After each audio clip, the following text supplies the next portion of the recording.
Gundul-gundul pacul-cul gembelengan, nyunggi-nyunggi wakul-kul gembelengan, wakul lempang segane dadi salatar, wakul lempang segane dadi salatar.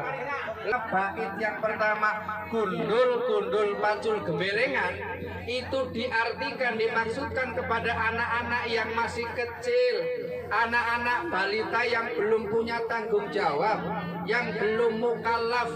Maka anak-anak yang belum mukallaf, yang belum punya tanggung jawab, tapi pada bait yang kedua Kanjeng Sunan matur, nyunggi-nyunggi wakul gembelengan. Nyun sewu Bapak Ibu, tempatnya nyunggi itu di mana? Tempatnya nyunggi juga di kepala.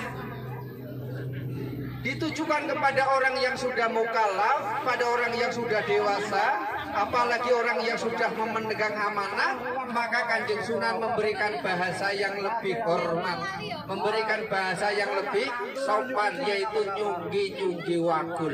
Dan ternyata tempatnya nyunggi wakul adalah di kepala, sama dengan gundul-gundul pacul. Tapi gundul-gundul pacul itu diartikan untuk anak-anak kecil yang belum bertanggung jawab. Nyunggi-nyunggi wakul dimaksudkan untuk orang dewasa yang sudah punya amanah. Diibaratkan nyunggi-nyunggi wakul gembelengan, nek wong duwe amanah, duwe jabatan, ora gelem golek mlakune ora sesuai syariat agama Islam, maka wakule glempang. Nek wakule glempang, nyun sewu, segane dadi salatar. Artinya yang makan nasi bukan lagi manusia, tapi ayam, endok, bebek, dan lain sebagainya. Apa pelajarannya, Nyun sewu? Kalau seorang pejabat, kalau seorang pimpinan, kalau seorang yang memiliki amanah dia tidak bertanggung jawab, maka amanahnya tidak nyampe. Saya contohkan Nyun sewu nggih, misalnya Bapak Ketua RT mawon, gak usah inggil-inggil. Pak RT nek mlakune ora bener, Pak RT nek ora tanggung jawab, maka nyun sewu, misalnya bantuan apa itu BLT tidak nyampe, bantuan raskin tidak nyampe. Karena apa? Mlakune gembelengan, mlakune ora sesuai dengan syariat agama Islam. Tapi nek mlakune sesuai dengan syariat agama Islam, dia bertanggung jawab, maka dia mlakune lurus, mlakune jujur, insya Allah amanahnya sampai kepada rakyat yang paling kecil. Kenapa diibaratkan dengan nyunggi wakul yang isinya nasi? Nyun sewu, rakyat kecil kaya awake dhewe iki sing penting wetenge wareg, uripe tenang, ora dadi masalah. Wong ketua RT niki rebutan apa rebutan? Nek ning nggon kula dadi ketua RT itu rebutan, Pak. Rebutan padha moh. Ketoke ning nggone panjenengan ki sami nggih. Padahal diewangi pindah kakak gara-gara ono pilihan RT, pindah kakak sih ben ora kepilih. Mulih gone mertuane ben ora kepilih. Subhanallah. Tetapi kalau mungkin rebutan sesuatu yang ada sesuatunya luar biasa, diewangi sikut kanan sikut kiri, injek kanan injek kiri, maka disinilah kita perlunya halal bihalal, kita perlunya saling memaafkan. Kenapa? Urip menungso nang alam dunya ki ora suwe, gini mboten Pak? Ora bakal selawase. Pasti ono temune kita akan dipundhut, dipanggil menghadap Allah Subhanahu wa taala. Ada bapak-bapak yang melahirkan, kata rono nggih, termasuk saya sing rada lemu iki nyun tidak sedang hamil. Ini karena subur makmur. Lho rene-rene akeh panganan yo. Lirik kanan panganan, lirik kiri panganan, ngarep panganan, gurih panganan kabeh. Jadi seger subur makmur sampai para ustadz padha lemu. Sekarang ini kita sedang berada di 3 alam, yaitu alam dandang gula, yaitu alam rumah tangga. Yang ternyata rumah tangga itu dari jauh kita melihat bangunan yang begitu indah, itu bangunan putih, aku ngerti bangunan apa kae. Ketoke saka atuh bagus indah, tetapi kita perjalanan menuju ke sana harus melewati bukit jurang yang berliku-liku, harus melewati jalan yang terjal, jalan yang berbahaya. Itulah rumah tangga. Yen ternyata bojone panjenengan dewe-dewe ngerti yen bojone panjenengan pelit napa mboten? Ngerti yen bojone panjenengan turune ngorok apa ora? Ngerti yen bojone panjenengan tuh ngileran apa ora? Ngerti yen bojone panjenengan nyun sewu nggih galak apa ora? Itu ngerti-ngerti bar wis dadi bojone. Waktu urung dadi bojone pada masa Asmarandono, lagi kelingan Mbak. Lagi masa indah-indahnya, lagi masa manis-manisnya, pelakuwe gandengan ya Mbak ya. Saiki pelakune si gandengan ora. Ketoke ora. Biyen tiba sithik langsung adu tayang, atit ayang atit gitu ya. Saiki mlaku tiba jare payu pecicilan duwe mata ora dengkul. Matane nek dengkul ya.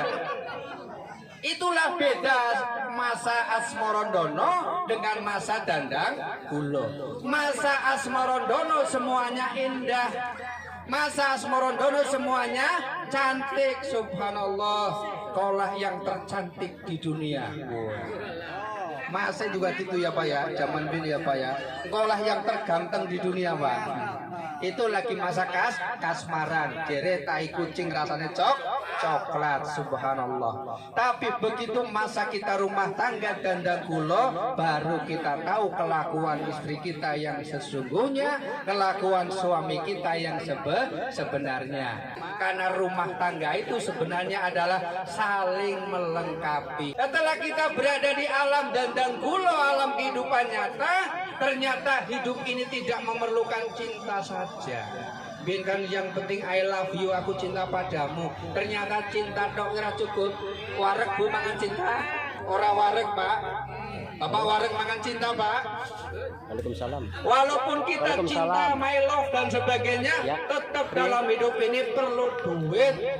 Maka sing golek duit itu jenenge alam berikutnya, alam rumah tangga. Untuk melanggengkan rumah tangga, di samping ikhtiar berdoa kepada Allah, tidak kalah pentingnya langgengi rumah tangga adalah duit. Maka kita berangkat pada alam berikutnya, namanya dharma atau durmo, alam kerja.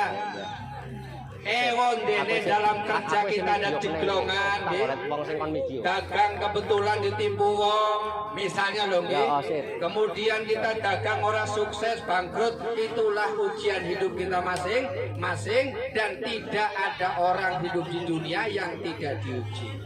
Termasuk yang hadir di sini semua, saya yakin semuanya adalah orang-orang yang bermasalah, betul Pak? Ketoke sudah saya aurat tadi, semuanya orang yang bermasalah, dan tidak ada orang yang tidak bermasalah. Sing orang duwe masalah wong edan orang duwe masalah. Makanya wong edan kuwi bebas melangkah pada alam berikutnya, namanya alam pangkur, alam wayahe pensiun. Sing kerja pegawai negeri yo ana pensiune, sing kerja swasta yo ada pensiunnya. Wa man nu'ammir hununaki ada mobil mau keluar, yakilun, disadari atau tidak disadari, seiring usia kita masing-masing, penglihatan kita mulai di belakang mobil cat ada yang mau keluar, cuman mobil cat pendengaran kita mulai berkurang, fisik kita mulai berkurang. Biyen melaku munggah gunung turun gunung masih sanggup, siki melaku parkir ngarep rene gemeteran, itulah fisik kita berkurang, pendengaran kita berkurang, semuanya serba berkurang. Dan kalau sudah melewati alam pangkur, otomatis dengan sendirinya manusia akan mengalami alam yang namanya megat ruh, alias pisah rogo karo nyowo, pisahnya jiwa raga menghadap Allah Subhanahu wa taala, kemudian dipocong atau popocong. Ketika kita megatru dan pocong, diingatkan kembali yen menungso kuwi waktu dilahirkan dalam keadaan suci, kullu mauludin yuladu alal fitrah, dan ketika nanti manusia dikembalikan kepada Allah juga diharapkan dalam keadaan suci. Untuk mensucikan manusia yang dalam perjalanan hidupnya banyak salah, untuk mensucikan manusia yang dalam perjalanan hidupnya banyak dosa. Allah memberikan kesempatan kepada kita setiap tahun dikandung ulang. Kapan kita dikandung ulang oleh Allah? Ketika kita berada di bulan suci Ramadan. Itu